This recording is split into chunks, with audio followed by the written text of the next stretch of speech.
नमस्ते, मेरा नाम अमन शर्मा है। आप जनता जंक्शन देख रहे हैं और ये हमारा कार्यक्रम सुबह सवेरे है, जिसके माध्यम से हम आपको बिहार की 3 प्रमुख खबरें बताते हैं।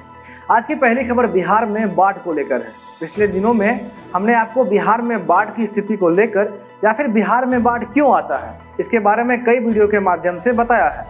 आने वाले दिनों में हम लगातार आपको बाढ़ प्रभावित इलाकों के बारे में बताते रहेंगे और सिर्फ बताएंगे नहीं, बल्कि अपने कैमरे की मदद से वहां का ग्राउंड रिपोर्ट भी दिखाएंगे कि वर्तमान में वहां की स्थिति क्या है। हमारे साथी प्रशांत राय लगातार बाढ़ पीड़ितों का दर्द देखने के लिए या फिर बाढ़ में किस तरह से लोगों को अपने घरों को छोड़कर पलायन करना पड़ा है, या फिर बाढ़ में फंसे लोग क्या खा रहे हैं, कैसे रह रहे हैं, कैसे सो रहे हैं और कितने नेताजी उनसे अभी तक मिलने गए हैं, यह सब पीड़ित लोगों के माध्यम से आप तक दिखाते रहेंगे।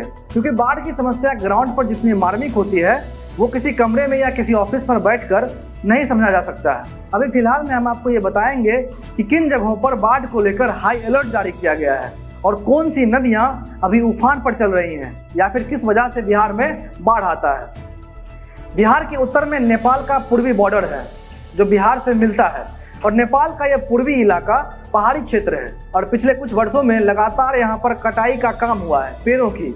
इसलिए जब भी बारिश होती है तो यहाँ पर पहाड़ों का पानी सीधे बिहार की नदियों में आ जाती है, जिसकी वजह से यहाँ की नदियाँ अपने दायरे से बाहर आ जाती है और पूरे उत्तर बिहार को बाढ़ से पट देती है। बिहार में जिन नदियों की वजह से बाढ़ आती है उनका अगर नाम आपको बताएं तो ये नदियाँ हैं घाघरा, गंडक, बूढ़ी गंडक, कमला, बागमती, नारायणी, कोसी और महानंदा। और ये हर साल निश्चित है कि इन नदियों की वजह से इनके आसपास के इलाकों में भयंकर बाढ़ आती है। पिछले 70 साल में बाढ़ से निपटने के लिए 3000 से ऊपर तटबंध बनाए गए हैं पिछले 70 सालों में।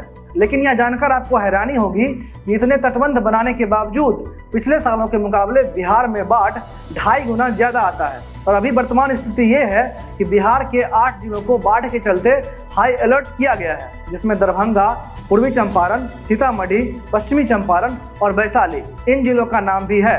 कई जगहों पर तटबंध टूटने शुरू भी हो चुके हैं, जैसे चंपारण में अभी तक 2 तटबंध टूट चुके हैं। वर्तमान में बिहार के 10 जिलों की 7.5 लाख से ऊपर की आबादी बाढ़ से प्रभावित है।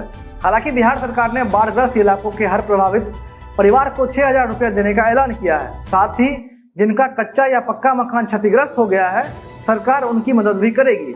और अब जब हाई अलर्ट किया गया है तब प्रशासन भी नींद से उठ चुकी है। कई जगहों को खाली करवाया जा रहा है और वहां के लोगों को ऊपरी स्थान पर भेजा जा रहा है।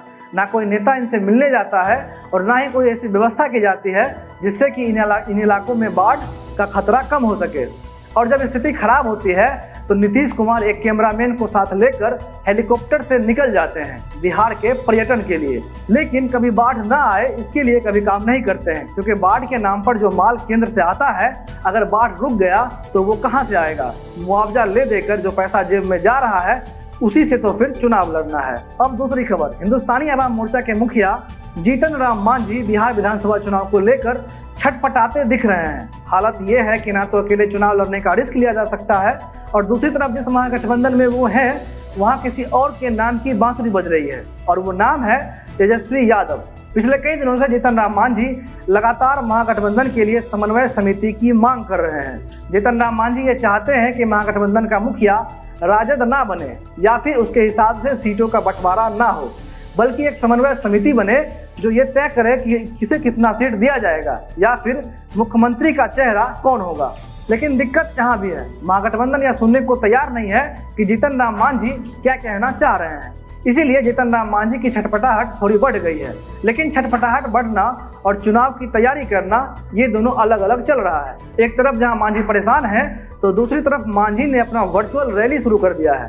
कल कार्यकर्ताओं से बात करते हुए जीतन राम मांझी ने आरजेडी को चेतावनी भी दी है। जीतन राम मांझी ने खुद को ढाढ़स देते हुए कहा है कि आरजेडी नहीं चाहती है कि महागठबंधन टूटे, इसीलिए उनके मांग पर चुप है। इसके साथ जीतन राम मांझी ने अपने दिल की बात भी कह दी। जीतन राम मांझी ने यह कहा है कि किसी महादलित को महागठबंधन का चेहरा बतौर मुख्यमंत्री पद के लिए बनाया जाए, और ऐसा कहते हुए उन्होंने तेजस्वी यादव के मुख्यमंत्री चेहरा बनने की बात को सिरे से खारिज कर दिया है। जीतन राम मांझी ने यह कहा है कि किसी महादलित के बेटे को मुख्यमंत्री बनाने की कोशिश करनी चाहिए ताकि महादलित समाज का कल्याण हो। ये तो थी आरजेडी और जीतन राम मांझी की केमिस्ट्री। कांग्रेस के लिए जीतन राम मांझी ने कहा है कि समन्वय समिति के लिए कांग्रेस ने उनसे समय मांगा है और उम्मीद है कि आरजेडी को इस समय के दौरान सद्बुद्धि आ जाए। इसके साथ जीतन राम मांझी ने यह भी कहा है कि उनकी तरफ से महागठबंधन को बचाने का पूरा प्रयास किया जाएगा, लेकिन वक्त आने पर वो सबको जवाब दे सकते हैं। अब तीसरी खबर, सुशांत सिंह राजपूत की आखिरी फिल्म दिल बेचारा आज शाम 7:30 बजे डिज्नी प्लस हॉटस्टार पर स्ट्रीम किया जाएगा। ये स्ट्रीमिंग पूरी तरह से मुफ्त में की जाएगी, जैसा कि आप सबको पता है। और मुकेश छाबड़ा जो इस फिल्म के डायरेक्टर हैं और जिनका बड़े पर्दे पर आने वाला यह पहला फिल्म है, उन्होंने कहा है कि अमेरिका, ब्रिटेन और कनाडा के लोग भी इस स्ट्रीमिंग का फायदा मुफ्त में आज शाम 7:30 बजे उठा सकते हैं। मुफ्त में लाइव स्ट्रीमिंग का फैसला सुशांत सिंह राजपूत को सम्मान देने के लिए किया गया है। फिल्म में संजना सांघी हैं जो फिल्म की लीड एक्ट्रेस हैं। इसके साथ सैफ अली खान भी फिल्म में नजर आएंगे। ये फिल्म ये बताती है कि अगर हमारे पास जीने का समय कम भी हो तो उस कम समय में जिंदगी को पूरे तरीके से कैसे जिया जाए। एक कैंसर पीड़ित लड़की है, एक खुश मिजाज लड़का है। लड़की के लिए समय कम है और लड़की जिंदगी से हार मान चुकी है, लेकिन सुशांत सिंह राजपूत उसे हंसने का मौका देते हैं, जिंदगी को जीने का मौका देते हैं और उस छोटी सी जिंदगी को जीने का तरीका भी सिखाते हैं। फिल्म के गाने इससे पहले रिलीज हो चुके हैं। फिल्म के गानों की जिम्मेदारी ए.आर. रहमान के कंधों पर थी, जिसे उन्होंने बखूबी निभाया है। तो आज शाम 7:30 बजे के लिए तैयार रहिए फिल्म दिल बेचारा को देखने के लिए। आज के इस कार्यक्रम में बस इतना ही। आप जनता जंक्शन देख रहे हैं और आगे भी देखते रहिए। मेरा नाम अमन शर्मा है। धन्यवाद।